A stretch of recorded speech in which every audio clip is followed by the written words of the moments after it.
Welcome back to Lurker Productions. Today we're going to be discussing the prevalence of Soviet antagonists in 80s cinema. As you may have seen, the Soviet Union and Russians are often made the antagonists in 80s film. While the Cold War was still taking place during the 80s, the threat of direct attack from the Soviet Union was very low as tensions lessened, especially compared to previous years.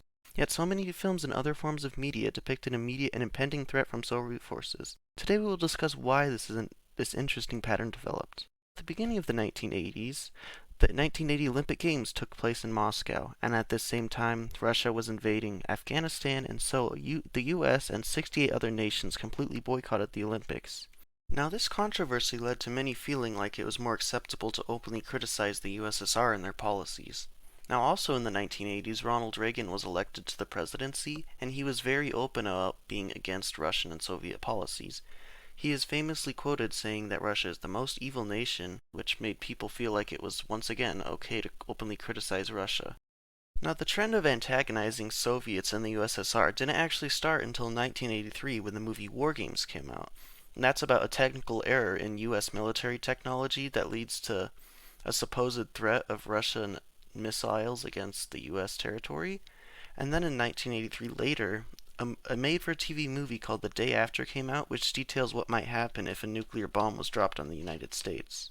Later in 1984, the movie Red Dawn came out, which is a movie showing what might happen if there was a land invasion by Russia on America.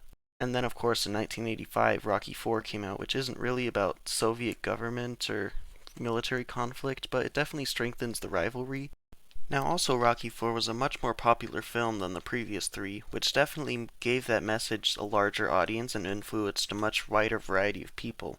As you can see, a lot of these movies are very on the nose and black and white when it comes to the conflict of Russia versus the USA, and I think that contributed to a lot of the feelings and emotions that people had towards the USSR in the 80s. But the US had been in the Cold War with Russia for 30 years before, so why is this only happening now?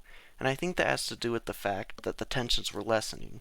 Because before, the Cold War was a serious subject. There was, military conflicts all the time, the Korean War, the Vietnam War, there's the Cuban Missile Crisis. It was, a serious issue. It wasn't something to, put in media or movies. That would be, insensitive. But then in the 1980s, the US actually hadn't been involved in a large scale conflict like that for quite some time, I think since 1973, which is when the Vietnam War ended. And I think this sort of separated most of the people in the US from the actual fears and tensions associated with the Cold War, because it didn't feel as real to them. It wasn't an impending threat. So then the media could take these theories about Russia coming in and attacking them and bombing them and make them into films because it wasn't as taboo. It wasn't real enough to warrant a strong negative reaction from it, which allowed these types of films and movies and stories to be produced.